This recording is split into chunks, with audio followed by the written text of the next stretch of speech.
Success होना आपका प्राकृतिक गुण है, पर आप सफल इसलिए नहीं हो पाते हैं कि बीच में कुछ बाधाएं आ जाती हैं। तो सफल होने का तरीका क्या है कि जो बाधाएं हैं उनको हमें पहचानना है और उन बाधाओं को रास्ते से हटाते जाना है। बस सफलता अपने आप आपके कदम चूमेगी। तो उन बाधाओं को पहचानना और उन बाधाओं को रास्ते से हटाना, ये ही सफलता का एकमात्र रास्ता है। तो आइए अब हम पहचानते हैं कि वो बाधाएं क्या हैं और उनको कैसे हम हटा सकते हैं। ये बाधाएं 9 हैं। पतंजलि जी ने योग सूत्र नामक ग्रंथ के समाधिपाद नामक चैप्टर के 30वें श्लोक में लिखा है, व्याधि स्त्यान संशय प्रमादालस्य अविरति भ्रांति दर्शन अलब्ध भूमिकत्व अनवस्थितत्वानि चित्त विक्षेपे अंतराया। ये उन्होंने योग के विषय में 9 व्याधियों का वर्णन, 9 बाधाओं का वर्णन कर दिया।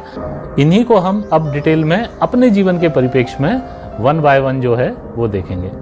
तो सबसे पहली जो बाधा है वो है व्याधि। अच्छा, दूसरी बात ये कि ये जिस सीक्वेंस में आ रही है ना, इनका इंपॉर्टेंस भी उसी सीक्वेंस में है। जो नंबर 1 आ रही है वो मोस्ट इंपॉर्टेंट है। पहले नंबर 1 को टैकल करना है, तभी नंबर 2, नंबर 3, नंबर 4 का मतलब है। तो नंबर 1 उन्होंने बताया व्याधि। व्याधि आप सब जानते हैं, बीमारी। हमारे एक दोस्त से लाइफ में बहुत सक्सेस अचीव कर रहे थे, बहुत ऊंची पोजीशन पर रात दिन मेहनत करके पहुंच रहे थे। अचानक उनकी पीठ में दर्द हुआ। पीठ में दर्द हुआ, स्कैन कराया, पता चला अंदर एक ट्यूमर है। ट्यूमर का फर्दर चेकअप कराया तो अनफॉर्चुनेटली वो मैलिग्नेंट निकला और सारी जो सक्सेस स्टोरी थी लाइफ की वो चेंज हो गई। कहने का आशय ये कि सबसे पहली स्टेप है बीमारी, आपकी प्रेजेंट बीमारी। सबसे पहले तो आप, यदि आपने अभी आपका फुल बॉडी चेकअप नहीं कराया तो सबसे पहले जाइए अपना फुल बॉडी चेकअप कराइए, सारे टेस्ट कराइए। और यदि आपके शरीर में कोई व्याधि है तो सबसे पहले उस व्याधि का इलाज कराइए, उसको ठीक कराइए, उससे मुक्ति पाइए। और दूसरी स्टेप ये कि ऐसी जीवनचर्या अपनाइए, वो सब कुछ कीजिए जिससे कि अगले 20, 25, 30 सालों तक आपको कोई बीमारी ना पकड़े। क्योंकि यदि बीमारी ने पकड़ लिया तो बाकी सारी सक्सेस की कहानी फिर धरी की धरी रह जाएगी। तो फर्स्ट स्टेप है व्याधि। अब कई बार आपने देखा होगा कि बच्चे बहुत मेहनत कर रहे हैं, लेकिन सारा उन्होंने शेड्यूल बिगाड़ रखा है। रात में 4 बजे सोते हैं, सुबह 1 बजे उठते हैं। तो ये व्याधियों को आमंत्रण है। आपको कॉन्शियस होने की जरूरत है कि भैया मेरी सफलता के रास्ते में सबसे बड़ा अड़ंगा है बीमारी। तो आपको बहुत बहुत बहुत कॉन्शियस होने की जरूरत है, बहुत बहुत बहुत सेल्फ डिसिप्लिन होने की जरूरत है कि यदि मुझे रोज आधे घंटे वॉक करना है तो करना है, कम वॉट में। यदि मुझे खराब चीजों का सेवन नहीं करना है तो नहीं करना है, कम वॉट में। तो चलिए, आपने व्याधि को टैकल कर लिया, बीमारी को टैकल कर लिया। अब दूसरी चीज पे आते हैं। दूसरी चीज का नाम है स्त्यान। अब दूसरी चीज पे आते हैं। दूसरी चीज का नाम है स्त्यान। स्त्यान का मतलब होता है कि मन की अकर्मण्यता, बुद्धि की अकर्मण्यता, ब्रेन की लेजीनेस। तो ब्रेन की लेजीनेस को टैकल करना है। ब्रेन जो है, अब आप कहेंगे साहब ब्रेन कैसे लेजी हो सकता है, जब बॉडी फिट है तो ब्रेन भी फिट होगा। देखिए, मैं आपको एक एग्जांपल बताता हूं। आप शॉप पे गए, आपने कुछ आइटम्स खरीदे, 3-4 आइटम खरीदे, फिर आप दुकानदार से पूछते हैं भैया कितने पैसे हुए। उसने जितने पैसे हुए बता दिए, आपने उसको उतने पैसे दे दिए। आपके ब्रेन ने एक्सरसाइज करने की कोशिश नहीं की कि एक बार खुद भी कैलकुलेट करे, रफ कैलकुलेट करे कि 40 रुपए प्लस 50 प्लस 90 प्लस यार रफली 400 रुपीज होना चाहिए। तो जिस व्यक्ति का ब्रेन वो रफ कैलकुलेशन कर रहा है साथ में दुकानदार के, उसका ब्रेन एजाइल है। और जिस आदमी का ब्रेन उस दुकानदार के साथ में रफ कैलकुलेशन नहीं कर रहा है, उसका ब्रेन सुस्त है।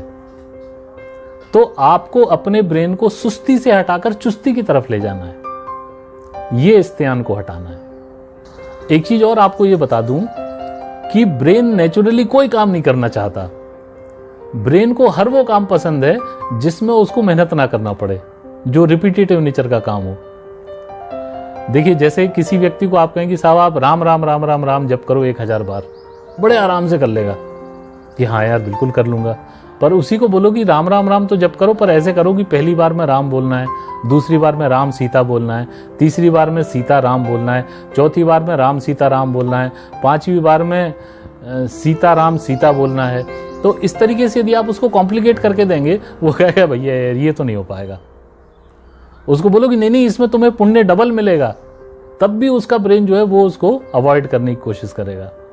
तो मैं जब की बुराई नहीं कर रहा हूं, जब का एक अपना महत्व है, वो एक अलग विषय है। मैं सिर्फ ये बताने का प्रयास कर रहा हूं कि हमारे ब्रेन की फंक्शनिंग कैसे होती है। हमारा ब्रेन वो सब काम करना चाहता है जो रिपीटेटिव नेचर का है, जिसमें ज्यादा दिमाग ना लगाना पड़े। तो स्त्यान वाली बाधा आपको क्या कहती है कि ये जो आपके ब्रेन की नेचुरल टेंडेंसी है सुस्त रहने की, उसको आपको कॉन्शियसली हटाना है। आपको ब्रेन को चौकन्ना रखना है और उसको चौकन्ना रहने की आदत डालनी है। तलवार की धार की तरह उसको तेज बनाना है। तो ये हो गया इशू नंबर 2। अब तीसरी व्याधि पे आते हैं, वो है संशय। जब हम स्कूल से आते थे बचपन में, तो स्कूल के और हमारे घर के बीच में एक ड्रेन पड़ता था, एक नाली थी। तो करीब हम 7-8 बच्चे थे और हम स्कूल से आते थे और धनाधन धनाधन धनाधन कूदते हुए उस नाली को पार कर जाते थे और घर पहुंच जाते थे। अच्छा, जब नाली को कूदते थे तब जो पैर जाके टिकता था ना, वो बिल्कुल नाली के दूसरे किनारे पर टिकता था। एकदम एक जगह थी, वहां निशान तक बन गया था। पर हमारे मन में कभी संशय नहीं आया कि हम इस नाली को कूद सकते कि नहीं कूद सकते। धनाधन कूदते थे, कभी दिमाग में विचार ही नहीं आया कि यार इस नाली को कूद नहीं सकते। अच्छा, और एक और दूसरा रास्ता था जो घूम के जाता था, जो करीबन 1 किलोमीटर लंबा था। बहुत सारे बच्चे उस रास्ते से भी जाते थे। यदि आप उन बच्चों में से किसी से भी पूछो कि भाई तुम उस रास्ते से क्यों नहीं जाते हो, तो वो यही कहेंगे यार ड्रेन है, गंदा ड्रेन है, यदि बाई चांस गिर गए तो फिर पूरे कपड़े गंदे हो जाएंगे। तो वो है संशय वाली बात कि यदि मन में संशय आ गया तो आप समझ लीजिए कि आपका काम बहुत हद तक बिगड़ गया। फिर चाहे वो नाली कूदना हो या समुद्र कूदना हो। जामवंत जी ने क्या किया था, हनुमान जी का संशय दूर किया था कि यार तुम क्या, ये समुद्र तुम्हारे लिए क्या है, क्यों डर रहे हो, इतने बलशाली हो आप, तो ये समुद्र आपके लिए कुछ नहीं है। तो तीसरी जो बाधा है वो है संशय। और संशय की रैंकिंग देखिए कितनी हाई है, ये बहुत बड़ी बाधा है। यदि अपने जैसे कोई बच्चा है, वो स्टूडेंट है, वो पढ़ाई करना चाहता है, उसके मन में ये संशय आ गया कि यार मेरे से नहीं होती पढ़ाई, बहुत मुश्किल है, मेरे से नहीं हो पाएगी, तो बहुत मुश्किल है उसका पढ़ पाना। तो सफलता के रास्ते में संशय को हटाना है। सफलता के रास्ते में अपने मन में एश्योरेंस डालना है कि ये काम मेरे से हो पाएगा, 100% होगा, क्यों नहीं होगा। अब आप देखिए कितना जबरदस्त रास्ता है। 3 स्टेप चलने पर ही आपको ऐसा लगेगा आप बीमारी से फ्री हो गए, आपका दिमाग एकदम तेज हो गया, आपके मन में कोई डाउट नहीं है। तो आपको लग रहा होगा यार सफलता तो ऑलरेडी मिली गई। सोचिए आप कितने हाई पेडेस्टाल पे आ गए ऑलरेडी। पर ये रास्ता भी और है, अभी 6 स्टेप और हैं। तो जब सोचो 3 स्टेप में ही आपका जीवन बदल रहा है, तो अगली 6 स्टेप और करके आप कहां पहुंच जाओगे। पहचान नहीं पाओगे आप खुद को, ना दुनिया आपको पहचान पाएगी। तो आइए चलते हैं अब चौथी स्टेप पर। चौथी स्टेप है प्रमाद। प्रमाद के बारे में कहा गया है कि प्रमादः कुशलेशनादरः, जैन दर्शन। प्रमाद क्या है कि जैसे 2 बच्चे हैं, पढ़ाई कर रहे हैं। एक बच्चा कहता है यार पढ़ाई कैसा जादू है, जिसने पढ़ाई कर ली वो गरीब भी है तो वो IAS बन सकता है, कैसा जादू है पढ़ाई। और दूसरा बच्चा कहता है कि यार ये पढ़ाई जो है ना, ये बहुत बेकार चीज है, बहुत ही बकवास चीज है, बैठे बैठे दिमाग खराब हो जाता है। दोनों बच्चे इक्वल हार्ड वर्क कर रहे हैं, दोनों रोज 10-10 घंटे पढ़ रहे हैं। पर जो पहला बच्चा है, उसके मन की जो भावना है, उसके मन में पढ़ाई के प्रति आदर है। और जो दूसरा बच्चा है वो काम वही कर रहा है, पर मन की भावना का फर्क है, उसके मन में उस काम के प्रति अनादर है। तो प्रमाद क्या कहता है, प्रमाद है कुशलेश अनादरः। प्रमाद एक प्रकार से उस कार्य के प्रति अनादर की भावना है, एक केयरलेसनेस की भावना, एक लापरवाही की भावना है। तो चौथी स्टेप आपको क्या केयरफुल रहना है कि आप जो भी काम कर रहे हो, जो भी काम आप कर रहे हैं, उस काम के प्रति आपके मन में श्रद्धा का भाव होना चाहिए, तो प्रमाद नहीं रहेगा। चौथी स्टेप हो गई। अब आती है 5वीं स्टेप। और देखिए ये कितनी साइंटिफिक है ईच स्टेप। आपको चौथी स्टेप के बाद ही लगता होगा यार अब तो खत्म हो गया, बस इतने में सब हो गया। तो नहीं, इसके बाद एक 5वीं स्टेप भी है और वो उतनी ही साइंटिफिक है जितनी पिछली 4 स्टेप थी। इसलिए मैंने कहा कि ये जो सफलता का रास्ता है ये श्योर शॉट है, मोस्ट साइंटिफिक। जो हमारे ऋषि लोग बात करते हैं ना, हमारे ऋषि लोग जो बात करते हैं वो पूरी कट टू कट बात करते हैं और पूरी साइंटिफिक बात करते हैं। 20 साल पहले लगभग जब मैंने संस्कृत साहित्य को पढ़ना शुरू किया तो मैं अनुवाद पढ़ता था, और फिर कुछ सालों तक पढ़ने के बाद मैंने ये रियलाइज किया कि यार अनुवाद में वो मजा नहीं है जो ओरिजिनल बात पढ़ने में मजा है। मैं ज्यादातर कोशिश करता हूं कि संस्कृत का ओरिजिनल वर्क पढूं और उसके बाद फिर अपने दिमाग से मैं उसको समझने की कोशिश करूं। प्रमाद तक हमने कवर कर लिया था, अब हम अगली अड़ंगे के तरफ आते हैं, अगली बाधा की तरफ आते हैं, वो है आलस्य। आलस्य और प्रमाद जनरली हमेशा एक साथ यूज होता है, पर दोनों चीजें अलग अलग हैं। प्रमाद था अश्रद्धा का भाव और आलस्य है मेहनत न करने का भाव। अब जैसे बच्चा है उसको पढ़ाई के प्रति श्रद्धा तो है कि हाँ मुझे मेहनत करना है, मुझे पढ़ना है, ठीक है, पर आधे घंटे पढ़ने के बाद यार अब थक गए, अब थोड़ी देर रेस्ट कर लेते हैं फिर पढ़ेंगे। तो आलस्य जो है वो कर्मठता के अभाव का भाव है, और आलस को दूर करने के लिए आपको क्या करना है? आलस को दूर करने के लिए आपको सेल्फ डिसिप्लिन में रहना है, बहुत जरूरी है। जैसे मैंने पिछले साल जब क्वार्टर मैराथन दौड़ना शुरू किया तो सुबह उठने में बड़ी तकलीफ होती थी, आलस आ जाती थी, यार कौन उठे। तो फिर मैंने अलार्म ऐसी जगह लगाया कि जिसको बंद करने के लिए उठना ही पड़ेगा, और जहां अलार्म लगाया, जहां घड़ी रखी रहती थी, उसके जस्ट नीचे मैं अपने जूते और मोजे रख देता था कि जब अलार्म बंद करने जाऊंगा तो अपने जूते और मोजे दिख जाएंगे, और एक बार जूते और मोजे पहन लिए तो फिर कोई दिक्कत की बात ही नहीं है। तो आलस्य को भगाने के लिए आपको सेल्फ डिसिप्लिन का सहारा लेना पड़ेगा। उसमें आपको जो भी अपनी क्रिएटिविटी जैसा आप दिमाग लगाएं, पर आलस्य को हटा के आपको उसकी जगह उसको हार्ड वर्क से रिप्लेस करना है। तो आप देख रहे हैं ना, 5 स्टेप में आप कितने हाई पेडेस्टल पर आ गए हैं। आपने व्याधि हटा दी, आपने स्त्यान हटा दिया, मन की लेजीनेस हटा दी, आपने डाउट हटा दिया, आपने प्रमाद हटा दिया, आपने आलस्य हटा दिया। अरे बाप रे, आप बहुत ऊंची स्थिति में ऑलरेडी आ चुके हैं। अब क्या हो सकता है अगला?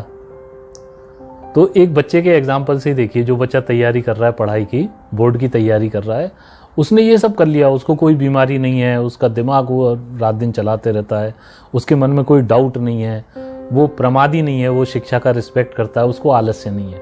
अब वो पढ़ रहा है, मतलब बच्चा 4 घंटे लगातार पढ़ रहा है, बैठा है टेबल पे पढ़ाई कर रहा है। बीच में पापा निकलते हैं, पापा स्कोर क्या हुआ, पापा कितने ओवर बचे हैं, पापा कोहली आउट हो गया कि नहीं हुआ। आप समझ रहे हैं मैं किस चीज की बात कर रहा हूं?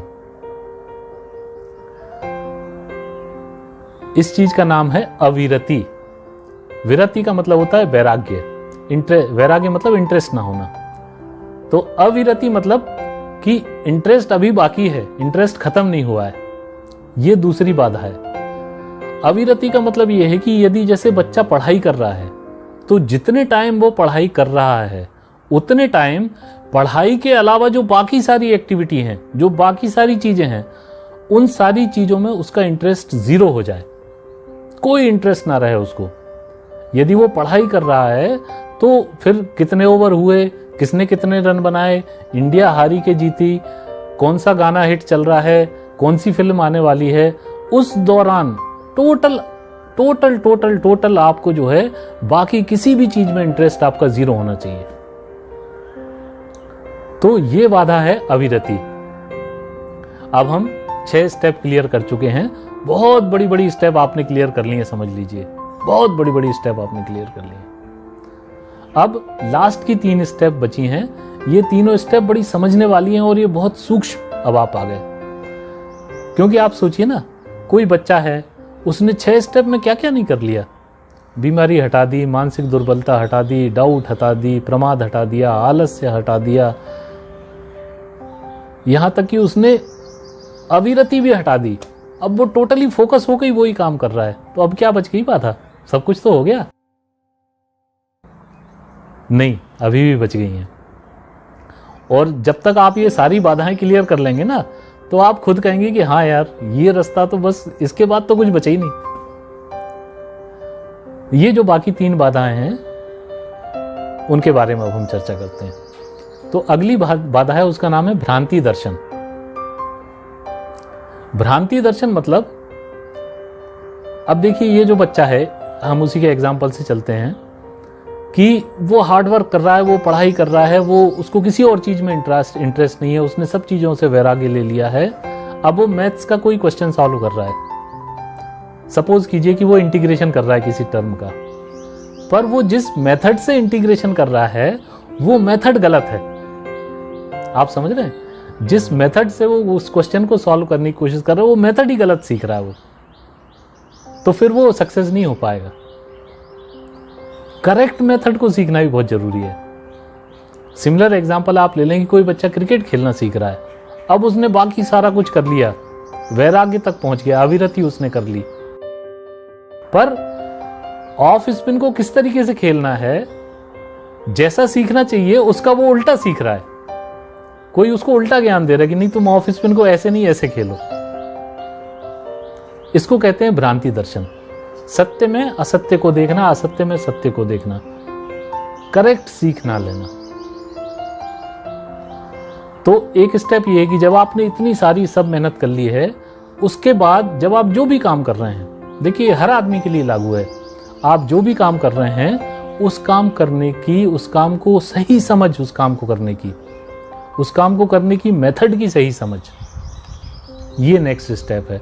तो जो गलत समझ है उसको हटाना है और गलत समझ की जगह आपको उस काम को करने की सही समझ को रखना है।